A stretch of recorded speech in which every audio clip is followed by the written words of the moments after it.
គុតអូនតាមណៃទៅមង្គលបរិយមានផ្ញើសម្ដីប្របងមួយម៉ាត់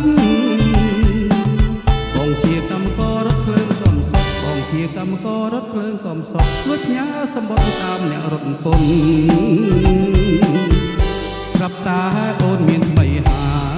យជីវិតខ្ញុំឲ្យទុកស្នេហ៍សែនធ្ងន់ម្ដាយអូនជេរផ្ញើតាមអ្នករត់ពុនម្ដាយអូនជេរផ្ញើតាមអ្នករត់ពុនយើងនិយាយរីគុណថាបងក្រខ្លាស្ពានអូតគីស្ពានអូតកាអោពពាលតែនឹងខ្សែបារាំង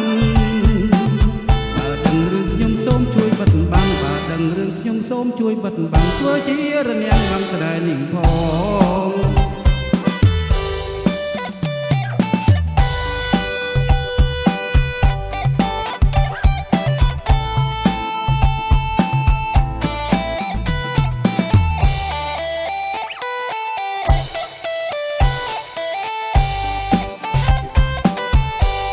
ទឹកខ្មាស់លើដំបៅចា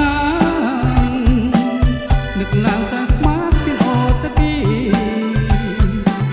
កាលបងនឹងអូនសាងក្បូនជីវីកាលបងនឹងអូនសាងក្បូនជីវីក្រោមដើមគគីសូមទូរគុតអូនតាមរៃទៅមង្គលបរិយមានផ្ញើសម្ដីប្របងមួយម៉ាត់បងជាកម្មកររថភ្លើងកំសត់បងជាកម្មកររថភ្លើងកំសត់ជួយផ្ញើសម្បត្តិតាមអ្នករត់ពុនស្រាប់តាអូនមានថ្មីហើយជីវិតខ្ញុំឲ្យទុកស្នេហ៍សែនធ្ងន់ម្ដាយអូនជេរផ្ញើតាមអ្នករត់ពុនម្ដាយអូនជេរផ្ញើតាមអ្នករត់ពុនលើយីរីគុណថាបងក្រខ្លាំង